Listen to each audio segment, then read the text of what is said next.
अब मैं डिस्कस करने जा रहा हूँ नेक्स्ट क्वेश्चन। नेक्स्ट क्वेश्चन देखो इसमें क्या कह रहा है, क्वेश्चन नंबर 5 क्या कह रहा है, एन ऑफ पी ऑफ ए। इसका मतलब क्या है, पावर सेट ऑफ ए का आपको क्या बता देना, कार्डिनल नंबर की पावर सेट ऑफ ए में कितने एलिमेंट्स हो सकते हैं। इफ ए इक्वल टू 5, अगर से इक्वल टू हमको 5 दे दिया तो 5 सेट क्या होता था, 5 सेट क्या होता था, नल सेट है, इम्पटी सेट है, जिसमें कि मतलब कोई भी एलिमेंट ना हो, मतलब 0 एलिमेंट होते थे।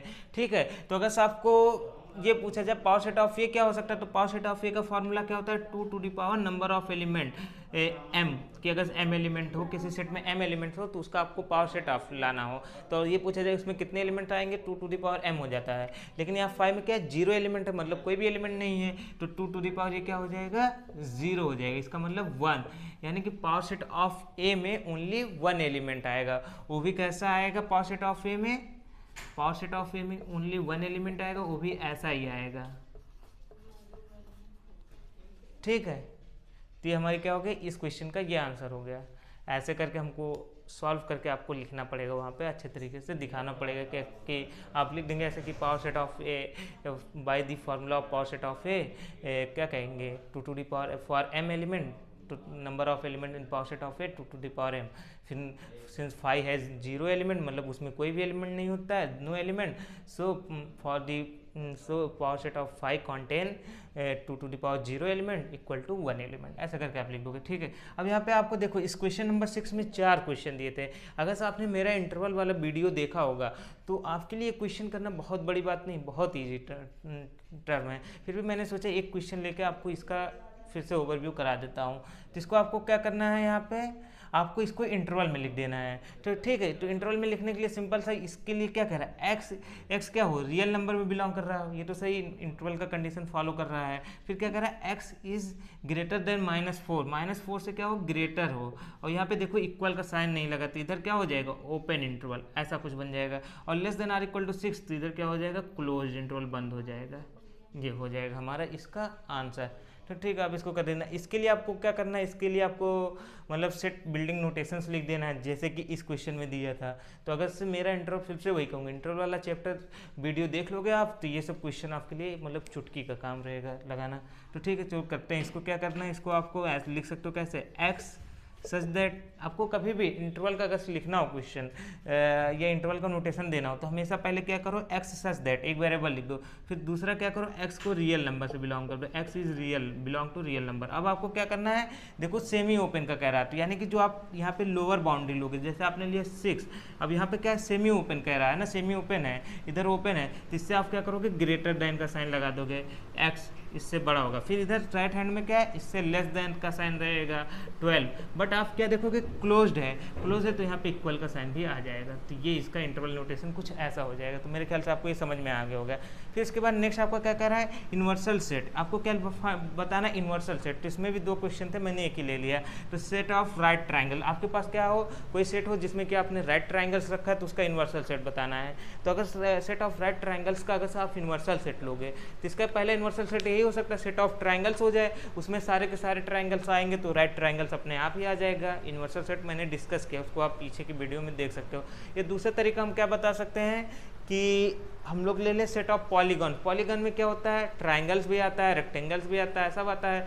तो सेट ऑफ पॉलीगॉन में ट्राइंगल भी आ जाएगा, तो वो भी इसका यूनिवर्सल सेट हो जाएगा। तो आप जो चाहो वो लिख सकते हो। अब यहाँ पे फिर क्या आते हैं, ए इज इक्वल टू 1 3 5 हो, बी इक्वल टू 2 4 6 हो, सी इक्वल टू 0 2 4 6 8 हो। ठीक है, तो हमको बताना है इसके रिस्पेक्ट में यूनिवर्सल सेट कौन सा सेट बन सकता है इन चारों में से। तो चलो अब हम देखते हैं यूनिवर्सल सेट क्या था। आपने पीछे की वीडियो देखी होगी तो आपको आ रहा होगा, बट फिर भी मैं एक बार रिकॉल करा देता हूँ। यूनिवर्सल सेट क्या था, अगर कोई किसी कॉन्टेक्स्ट के सर्टेन कॉन्टेक्स्ट के लिए, अगर किसी कॉन्टेक्स्ट के लिए आपके पास ऐसा हो जाए कि जितने सेट मतलब जो अलग अलग टाइप के आपके पास सेट्स हैं, उसमें जितने भी एलिमेंट्स हो वो एक पार्टिकुलर सेट में बिलोंग कर जाए, तो उस पार्टिकुलर सेट को हम लोग क्या बोल देते हैं, यूनिवर्सल सेट। तो इस सेट में देखेंगे 1 3 5 ये है ना, तो देखोगे 1 3 5 ये इसमें बिलोंग कर रहा है। 2 4 6 तो आप देखोगे 2 है 4 है 6 है, वो भी इस सेट में बिलोंग कर रहा है। इस सेट में आप देखेंगे 0 2 4 तो 0 2 4 इस सेट में है, 6 वो भी है, लेकिन एक एलिमेंट आ गया 8 देखो क्या है, सी में तो बिलोंग कर रहा है, बट 8 देखो जो है इसमें बिलोंग नहीं कर रहा है, 8 does not belong to this. आप ऐसे दिखा सकते हो 8 इस सेट में बिलोंग नहीं कर रहा है। तो अगर से बिलोंग नहीं कर रहा, क्या ये यूनिवर्सल सेट हो सकता है? इन तीनों सेट के केस में नहीं हो सकता है। क्यों? क्योंकि मैंने बोला था यूनिवर्सल सेट ऐसा सेट होगा जो कि सारे के सारे सेट्स के एलिमेंट को कंटेन किया रहेगा। लेकिन यहाँ पे देखो 8 जो है सी में बिलोंग कर रहा है बट इसमें नहीं है, तो ये यूनिवर्सल सेट नहीं होगा। ठीक है, 5 देखेंगे। 5 क्या यूनिवर्सल सेट हो सकता है? 5 तो कोई एलिमेंट कंटेन नहीं किया है, तो क्या वो तो यूनिवर्सल सेट होगा ही नहीं। ये तो आपके पास है। ठीक है, फिर उसके बाद नेक्स्ट हमारा आता है थर्ड पे। हम क्या देखते हैं कि देखो 1 3 5, तो 1 3 5, तो यहाँ पे देखो इसमें जो ऑप्शन दिया था वहाँ पे 3 भी लिखा था, 1 से लेकर 10 तक नंबर दिया था। ठीक है, तो यहाँ पे क्या हो गया 1 3 5, तो आप देखोगे 1 भी इस सेट में बिलोंग कर रहा है, 3 भी बिलोंग कर रहा है, 5 भी इस सेट में बिलोंग कर रहा है। ठीक है, अब फिर क्या देखते हैं 2 4 6, तो 2 भी इस सेट में है, 4 भी है और 6 भी इस सेट में है। फिर क्या है 0 2 4 6, ये सब तो है, और 8 भी है इस सेट में। तो इस सेट में देखो ए बी और सी के जितने एलिमेंट है सब के सब इस सेट में आ गए हैं। ठीक है, भले बस कुछ ज़्यादा है इस सेट में, तो उससे हमको नहीं प्रॉब्लम है। हमको प्रॉब्लम कहाँ पे थी कि अगर इस सेट में कोई एलिमेंट हो वो इस सेट में ना हो तो प्रॉब्लम थी, लेकिन इस सेट में जितने भी एलिमेंट है वो सब के सब इस सेट में आ गए हैं। तो इस तरीके से ये वाला सेट इन सेट्स का क्या हो गया, यूनिवर्सल सेट हो गया, क्योंकि सारे के सारे सेट्स इसमें कंटेन है। या ऐसे भी दूसरी डिफिनीशन मैंने ये भी बोला था कि सारे के सारे सेट्स सबसेट्स हो जाए एक पार्टिकुलर सेट का, तो उस पार्टिकुलर सेट को यूनिवर्सल सेट बोलेंगे। तो यहाँ देखोगे set A, set B, set C, ये सब के सब इसके सबसेट बन जाएंगे। ठीक है, तो ये यूनिवर्सल सेट है।